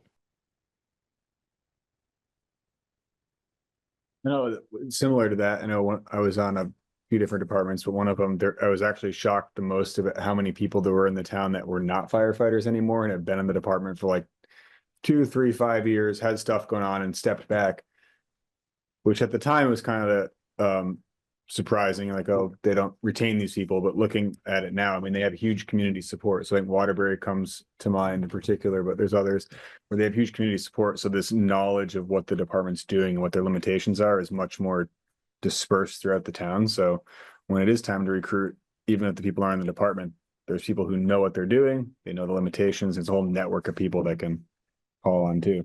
So yeah, recruit people for 12, 18, 24 months would be a huge win. I would throw out that our social media presence is minimal. We have a Facebook page that I kind of run. We were getting more support and views and hits and likes and all that stuff, but the town came out with a policy of no posting of pictures of real-time fire scenes. So basically, we can only do trainings. I think there is a clause that the chief could okay a photo, but that hasn't been the case, so. It's hard to get folks interested when we're just showing pictures of us spraying water out of hoses or climbing ladders. How old is that policy? Is it pre-Josh or? I think no, that came about when Josh was here. This was a Okay. couple of years back. Josh, thoughts? Yeah, it came at the recommendation of both the chief and assistant chief. So we could certainly revisit pros and cons of that policy, but that was how it sort of was generated. Yeah, so along with that, having someone who's, they just can't say, okay, we're gonna do Instagram, we're gonna do it, we're gonna do all this stuff, here, Mark. Do all these now on top of this, that'd be another one to outsource to someone and say, hey, who wants to run our social media page? Yeah, I have a personal story on that. I, as a non-maple sugar producer, founded a Facebook page called Vermont Maple Syrup. And I just went to Maple It's a Open very Houses. polarizing thing to do, Jay. Yeah, well, I went to open houses, I posted photos, I posted recipes, all this just as a what the hell. And we got that page, I got that page up to like 80,000 likes just in my free time. It's a Nice. popular brand. So you're willing to do that for the fire department? Well, no, but All in favor? no, but what I'm saying is, I'm well aware of how much work it took, and the denouement of this is that eventually they put me on the marketing committee of the VMSMA. And then eventually I had to say, you know, I can't do this to the extent that needs to be done. We need to pay professionals. And the funniest thing was in the first meeting with them, they said, well, we think we can get you up to 10,000 likes in the first year. And we all looked at each other like, well, because we're already at 80,000. But my point is, it is a ton of work to base, because it's not just having accounts on Instagram and Facebook and all of their social media sites, but it's fresh content. If you don't put something up frequently, people won't look. And that's the hardest part of all, is trying to think of new content that you can post. In photos, if you have nothing else to put up, photos are new content. But it's not a trivial thing, is what I'm basically coming down to. And if we can get people from this town, Richmond, who enjoy doing that kind of thing, I would love to have them. Because I don't want to, you've got so much you're doing, and on top of it, you've got to do social media. That can be almost a full-time job.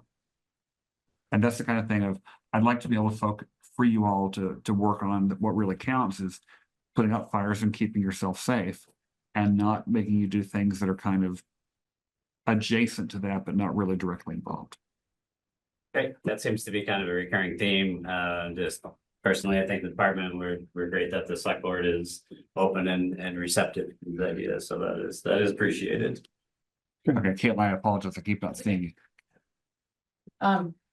I think two things that I'm hearing. First of all, I think that collaboration and visualization is something to explore. Just from my opinion, it sounds like there could be some efficiency in just figuring out how we work together with the towns around us, even more so. But then second of all, to the social media point, and just in general of the like open houses, things that you're talking about in terms of community and so forth. I think that when I first came from after college, I started working at Adjourn Exchange, and one of the things that they told you in the first training was make everyone that walks in the store feel like they're part of the party. Make them feel like they're part of the family. And you guys have a really tight relationship as a fire department, and walking in that door, you feel very comfortable, I'm sure. Make other people feel exactly like that, and they will come. Have open houses, and all the parents will bring their kids. Make it part of the community in a way that everyone feels what you guys feel and the passion for what you're doing. And I think you'll start to see that recruitment become a lot easier, potentially with the support of social media. And you can also do that on, I know it's hard that you can't post fires, but like you could post it, I don't know what the inside of the fire station looks like. Well, you can post tours of the fire station, like it can be really simple stuff of, who's who and getting to know each other and just making people feel like they can be part of that. Rent the building out for events and weddings. With a little fire truck. Well, You tow it around with the new fire truck. on Facebook, you could do meet your engines and do little blurbs about the equipment and the apparatus.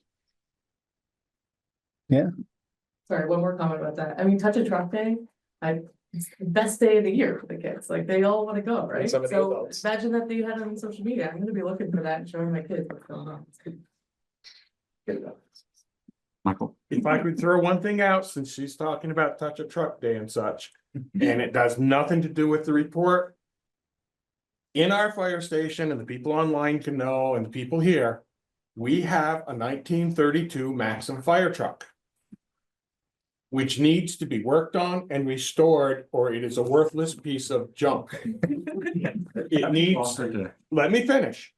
It needs to be either, the town needs to step up and say, we want to save this fire truck, we're gonna come up with.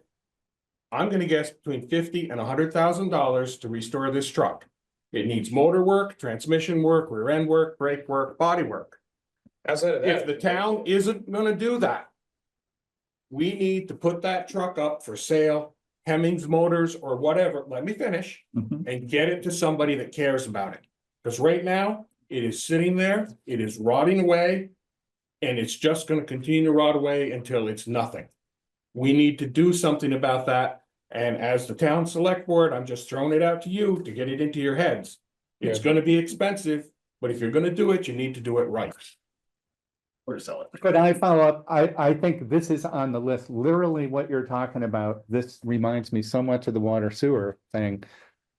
That's on the list. Yeah. What are we gonna do with the old truck? There's a fork in the road, and when you come to a fork in the road, you take it, right? I'm either fixing it up, I'm selling it, Nope. giving it away. Nope. So those are just the decisions to be made, 50 or 100,000, the feedback I got when I was getting candidate signatures this year. The only theme that came up repeatedly was, what are you gonna do to control tax increases? That was 70% of the people I talked to. So some of this is, what do people want to do? Does the town want to invest $50,000 or $100,000 in tax funds towards that? That might be a vote out of the voters. They say yes or no. I think it's a harder decision for us to say, we're gonna invest $100,000 in a truck that is not actually functional as a firefighting piece of equipment. It's more of a great July 4th vehicle, right? It's a beautiful truck, I'm not gonna get me wrong. I'm with you. I love the truck. But if nothing's gonna be done. I see no reason to let it sit there in the That's a good attachment, point. letting tires go Somebody flat will love it. and the body to rot. Jerry, Josh, is it reasonable to say that's one of the lines on that Yeah. task list? But what if you keep nodding and shaking your head at various times? What would your plan be to deal with it? to have it, make it operational, fix the engine, fix the transmission, fix the brakes, leave the body. How much, and who would do that? You? Well, if you Well, wrote a since you check, it can't- would be expensive. If you had volunteers work on it, it'd be a lot cheaper. Okay, Say, since we can't pay you, it would have to be for free. Yeah. So, Well, again, this is where the creativity starts Yeah, to yeah. come out. The tech school that might want to take on this project, maybe there's a grant. I don't know, just throwing stuff out there, but it's that thinking outside the box. But Mike brings up a valid point, like this is sitting there, you need to pick a direction. yeah, letting it sit, doing nothing with it is the worst of both, right? It's like, it's falling Yeah. apart and no one else gets to restore it. Yeah. We're like hoping we're gonna restore it, but we're not going to at this point, so. now you already own, a car, right? Mhm. Do you want a pair? I would love a pair. Oh, What happens yeah, if you get a breeding pair? oh, good lord, okay, but that, not to make too much light of it, that is something that needs to be dealt with, it needs to be Yeah. on the list, as it were. Are there, Josh has been taking detailed notes this whole time. And we've probably got a pretty lengthy list at this point. I wanna ask the audience at home and on the road,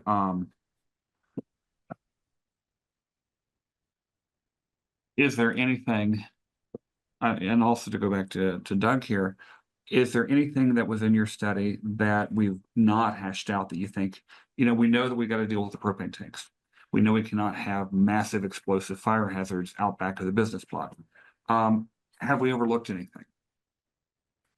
Have you ever won? Have we overlooked anything that you called out? I'm sure, but right now, it's the big picture right now. You just gotta, you got so much on your hands. Just just get the easy stuff. Focus on the low hanging fruit, but understand the job of these guys is when you call for them to respond, they're gonna come to your emergency. Mhm. And their job is to make it not an emergency as fast as they can. So let's make sure that their administration, their organization, that they can do it safely, that they're protected when they do it, that they're educated to do it. Because we want them to be able to make your emergency not an emergency as fast as they can. Gentlemen, there in the back row. We haven't heard from you. We're grateful for your presence. Is there any idea or thought you'd like to share? Is there anything you feel like we're overlooking?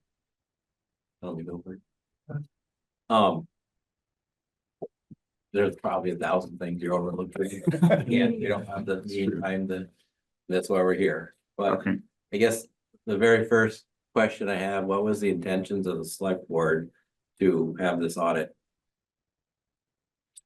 It's a good question. Just what were the intentions?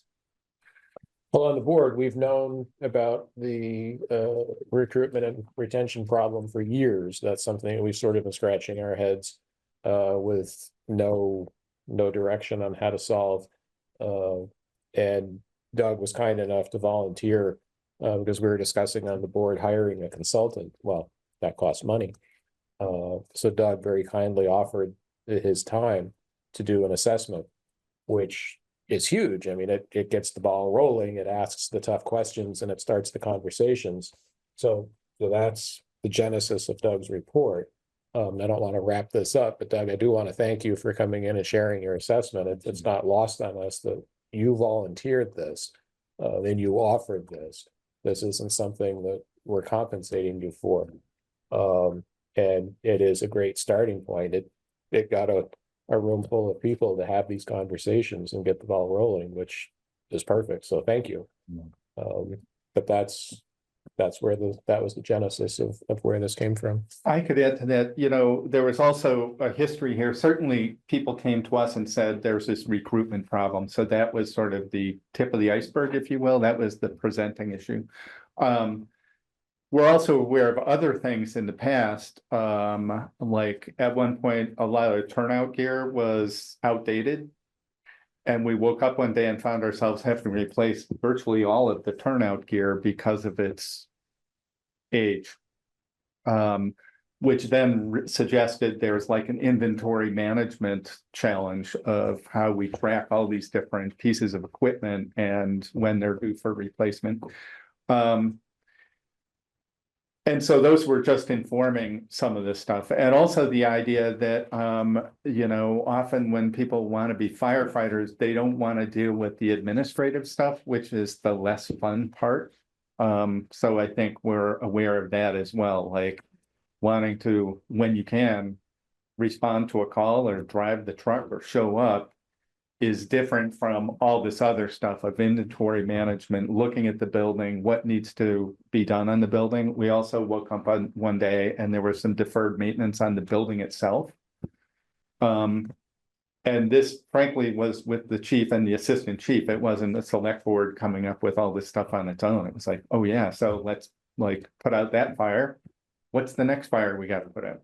So that's sort of, from my perspective, what got us here. Select board and the fire department have come a long ways with trying to come up to some standards with replacing equipment schedules. It's been great. I mean, so we're very thankful of that. And we're not firefighters, so, we need information to come to us, but we want to make sure that you have the tools, the equipment, the training, the resources you need to do your jobs. But we're not going to micromanage you and say, what are you doing? Why are you doing that? How are you doing this? Because we don't know. And a lot of what the information we get on this board is information relayed to us. From all the departments. Yeah. we want to not be the barrier if we are being the barriers. And that can certainly be a problem. If we're standing in the way of something that needs to be done, we need to know that. And we also can hook you up with resources. And we need to know what the resources you most need are.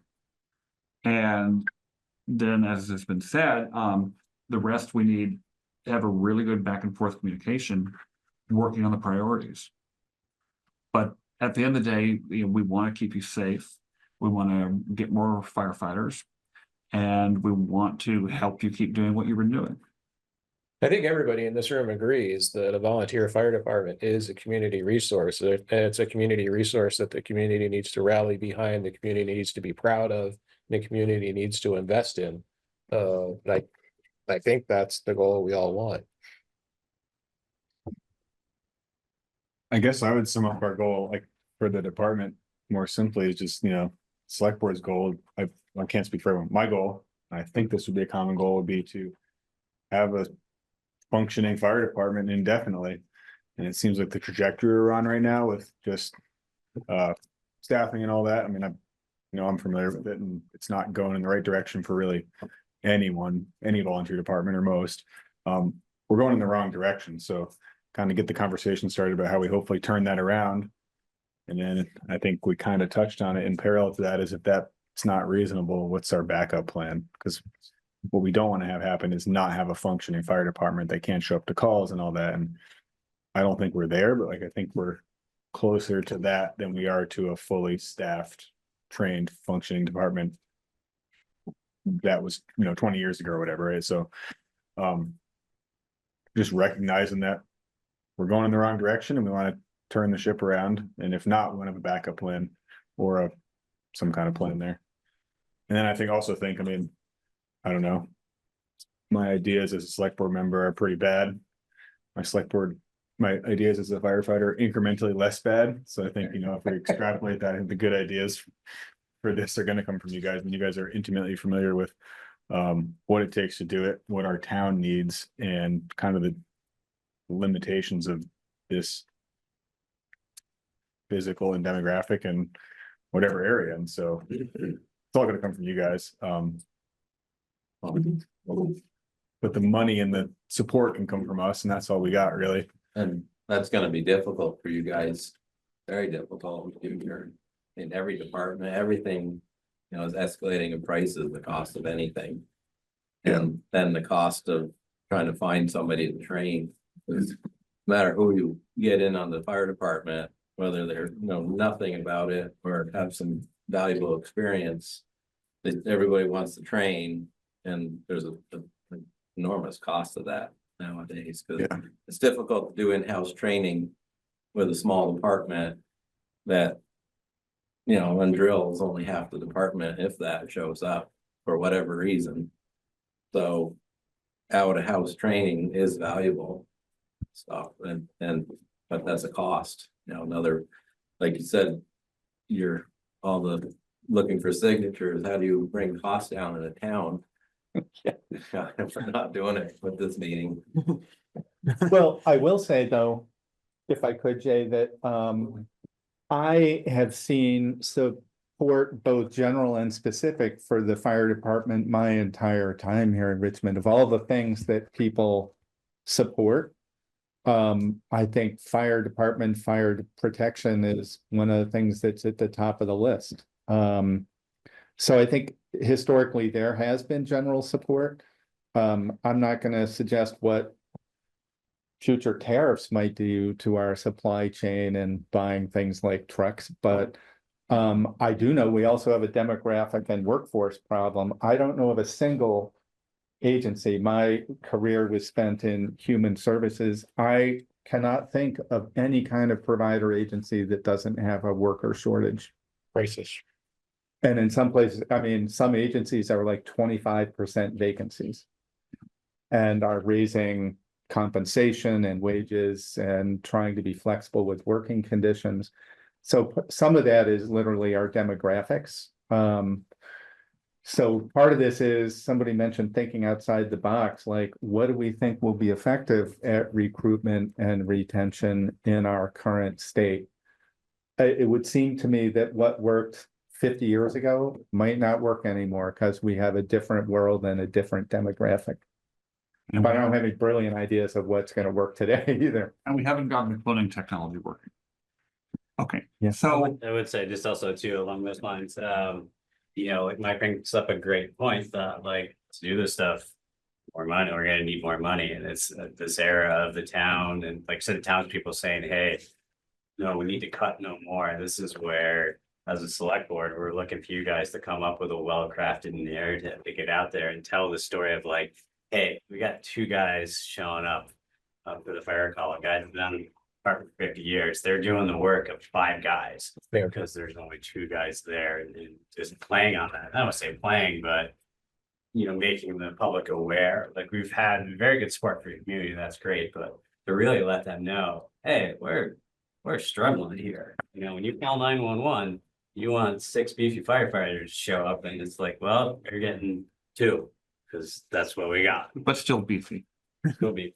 Okay, so I want to thank everybody for everything they said up at this point. We've got 2 more agenda items. One of them is discussion of next steps, which is, we've kind of been chatting about next steps. Josh has been taking notes. You've got a list, Josh, of all the stuff that we've said we should be working on, I assume. Yeah, I think I got a decent list. Okay, so I think we can circulate that list when it's in shareable form to all the people who are here tonight. And then I think it's a meeting to flesh that out and start managing it. Again, my metaphor was where the case study was water, wastewater, where people work. And it's a dynamic list that it can evolve over time, but just start creating the list with priority levels. And, Josh is familiar with that. So it seems to me we ought to try that same process here. So that's Josh and fire department. And keep the conversation and the thoughts going. This doesn't end tonight. So if we leave here tonight and, you're laying in bed and you think, oh, I should have mention it. Keep the conversation going. does anybody have any other next steps they'd like to? Okay, Maybe one other, Jay, to bring this back at some point to the select board as an update. That would tend to happen naturally, but I think we just state that overtly here, that at some point in 2 or 4 weeks, and maybe start a cycle of where are we with the action plan and what's at the top of the I list think we and how should are we be doing? having this on the agenda basically once a month. At least. Every other agenda, and more often when because we cannot let this slip back into the darkness. One thing I'm thinking about too is the training night is the same night as the select board meeting night. Do you do training nights Monday, every Monday, or? most Mondays, we have training or whatever. Well, it's exactly. We could do a special select board meeting as we need to, like this one, but they don't have to be on Monday nights. We'll have to work it out. There's also been just talk of just about a few members of maybe switching our training night to a Tuesday that lines up with Bolton. That's just total informal. When does Heinsberg do theirs? What night? Thursdays? Yeah, so that's That'd be a little bit. we have to discuss it with the department, but if that would help facilitate things, then we'll see what folks say. I think that conversation might come up if shared training and even shared drills might be on the list of possible things to consider, that might lead to that conversation, that if you're gonna share it with another town, you gotta be together in the same night, if that is something that comes forth. Okay. Before we leave, I just want to thank everybody for coming tonight. I know some of these things are easy to talk about, some of these things aren't easy to talk about. And I want to thank Doug for volunteering your time. You put a lot of time into this. Yes. You live 2 states away. I understand you have family in town, but you're sharing a lot of expertise and knowledge, and your time is very, very valuable. So from the board, we appreciate that. It's a great starting point to address these issues. Okay. And it saved the town a lot of money. Okay, so we have one final agenda item, possible executive session. If you read the memo, you know what it's about. But this basically wraps up the public portion of the meeting. So, And that's not a good note. Downstairs is The key question is, do we need to do it tonight? If we don't. I agree. okay, so I'm hearing that you don't think we need the executive session tonight. Agreed. I'm thinking in terms of timing that we don't need to do it tonight, but Okay. That's what Josh thinks. Josh,